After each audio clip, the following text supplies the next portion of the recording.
to another Plasticon review. Today we're going to cover the Transmanual. This Transmanual was actually produced back in 2002. It's a unofficial guide for Transformers, and it's got this amazing artwork of a Unicron on the front of it. It's very cool. Literally looks like a shot took out of the 1986 movie, and a little starry background going on there. Very neat. Looks like this may be one of the moons of Cybertron back there, and all this Cybertron city. And it's a guide for sorting parts and identifications and variants. This book is kind of obscure at this point. It's probably one of the craziest things I have in my collection. I do have several things in my collection, and this happens to be one of the stranger items I have. It is printed this direction, but that's actually not the direction that the book itself goes. As you guys can see, it's literally an entire guide to Transformers. If you guys are a G1 collector, this is probably going to be more or less up your alley. It does have a lot of interesting things in it. Sorry, I have to mess with the camera for a second. But, you know,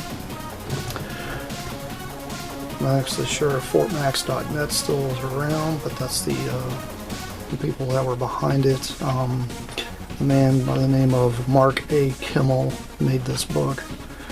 It's a very interesting book. I know it's a book that's kind of harder to get hold of. This book was actually gifted to me by another collector in the early 2000s. He gave it to me along with a bunch of other toys at the time, and it was really nice to get this book. This book's got a very, very interesting user guide type of setup here. It's got a kind of a picture of what he used as a background image stuff here of how he decided to film everything. You gotta think this is like pretty much 2002 was not your digital age. A lot of the digital age was just coming in at that point. So anybody out there that had any kind of books or anything, this stuff was all done with photography. This is well before like Photoshop even really became a big thing. Kind of shows you how everything's laid out here. It'll give you like the names, specs, the variants, and also tell you there's kind of certain how many variants there are. This is just using one of the jump starters as a it's kind of a basis to tell you what it does, the back of the robot, the instruction picture, which was kind of irrelevant, but I think it's cool that it's in there. More instruction pictures, and kind of a small little picture there of the sticker sheet, which you really can't see very much detail on, which is kind of interesting. It also gives you like the accessory loadout along with the little decoder piece of plastic you would use to see the tech specs on the back of the boxes. But anyway, these all go by a certain year. So this is like year 4. This goes all the way from 1989 to 1990, or sorry, 1987 to 1990. It's not a bad book. It's actually kind of interesting. I wanted to kind of do a bit of a documentation of this to show you guys what this book's all about if you guys have never seen one before. This obviously punch counter punch just shows you the accessory he came with, which are the 2 guns that he had, and one was for one robot mode and one was for the other robot mode. If you guys don't know, this car turns into 2 different robots. One's an Autobot, the other is a Decepticon. And you don't know which one's which unless you do the rub sign, which is kind of cool. I actually always thought it was neat. It's kind of funny how they mistransformed it here, because this is not correct. This is not how he's supposed to look. It's supposed to look more or less like this.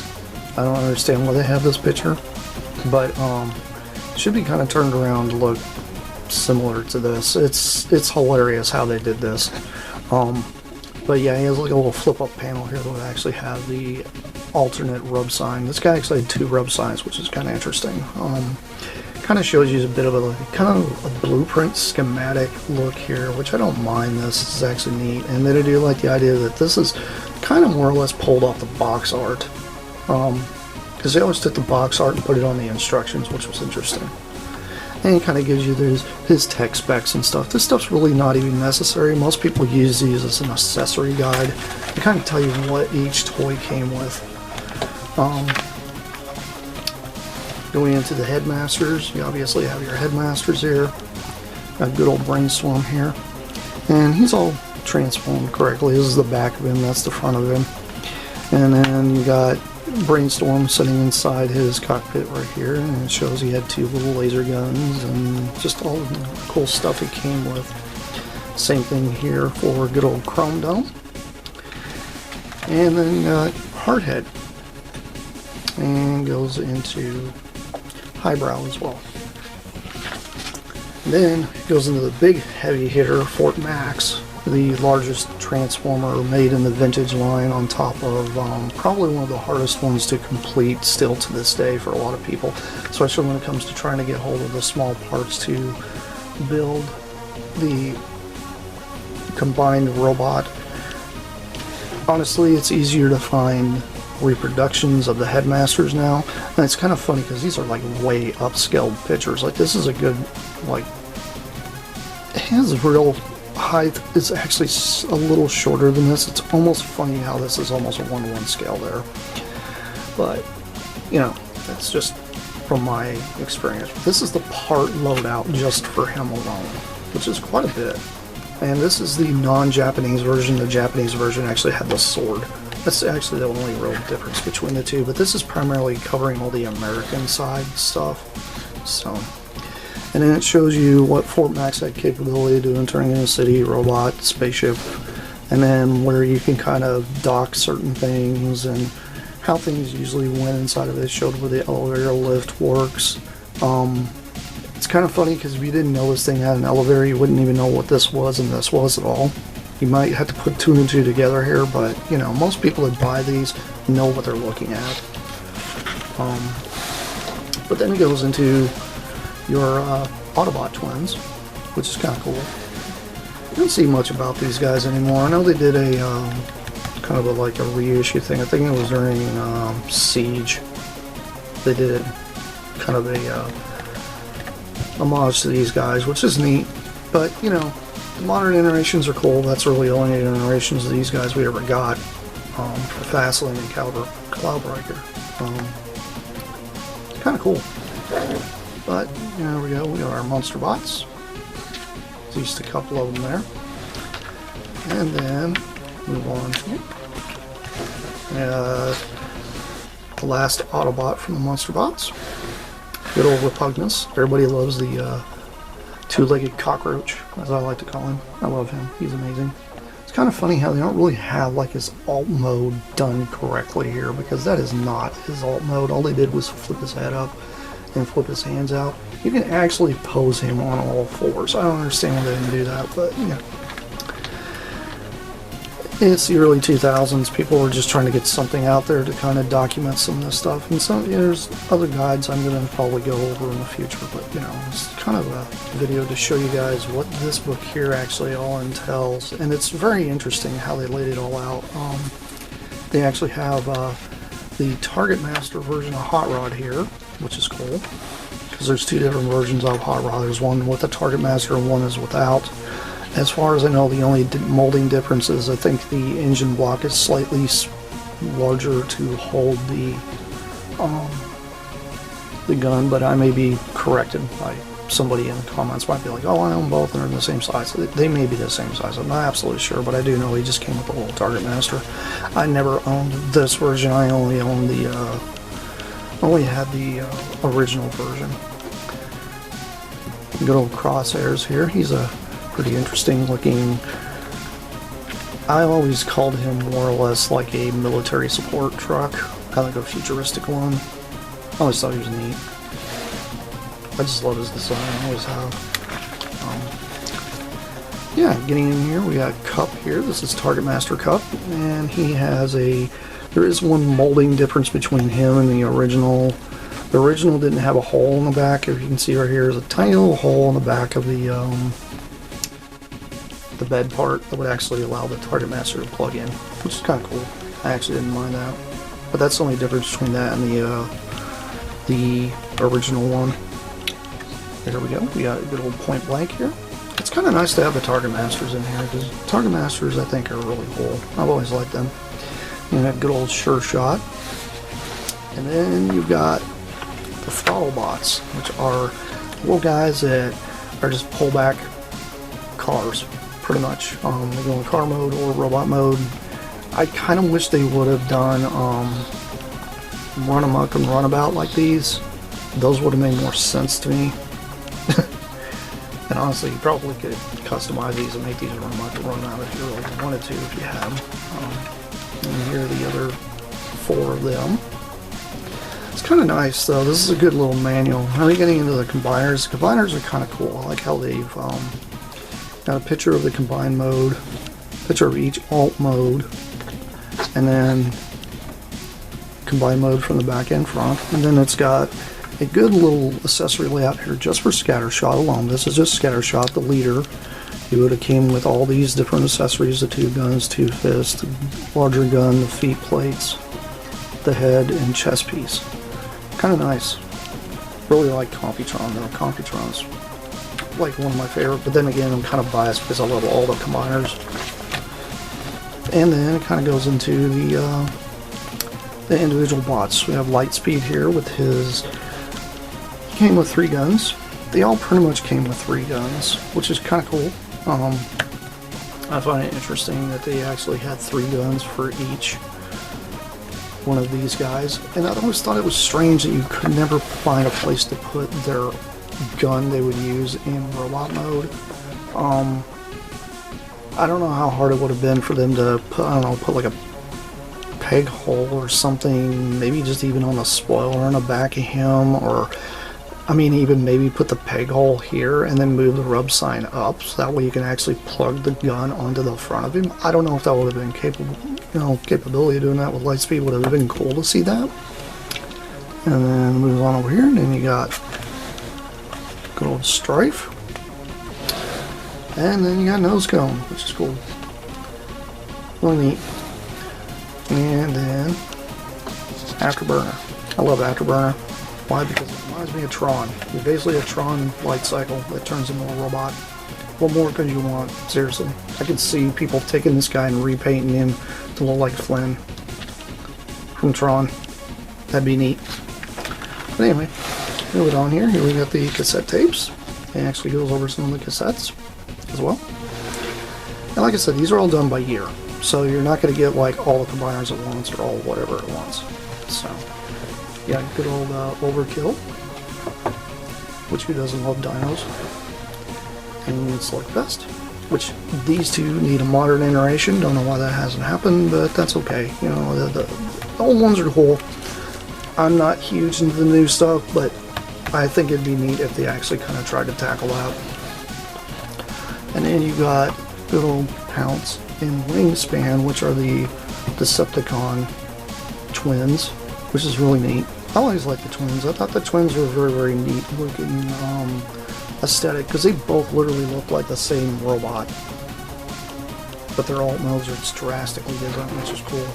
I did like how they engineered these to make them be 2 different kinds of beasts. Then you got your Duocons, Battle Trap and Flywheels, which who doesn't like Battle Trap and Flywheels? They're very, very cool. Very simple.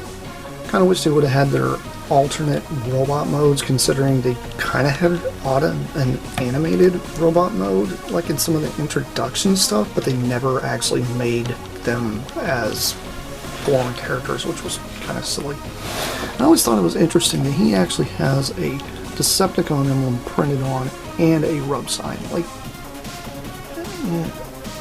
I don't understand why, but that's kind of funny. And they did the same thing for them as well. Moving on here, we got Cyclonus, which is your Target Master version.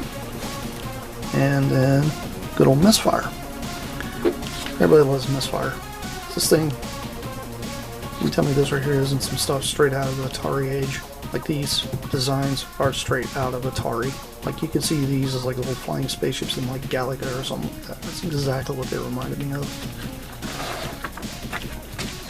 And then you got your flying soap bar, also known as Scourge. It does like the flying boat. It's pretty neat. And then you got Slick Slinger. So we're getting into the rest of the Target Masters. And Trigger Happy, and then we got another one of our little Headmasters. A little Mind Wipe. And moving on over here.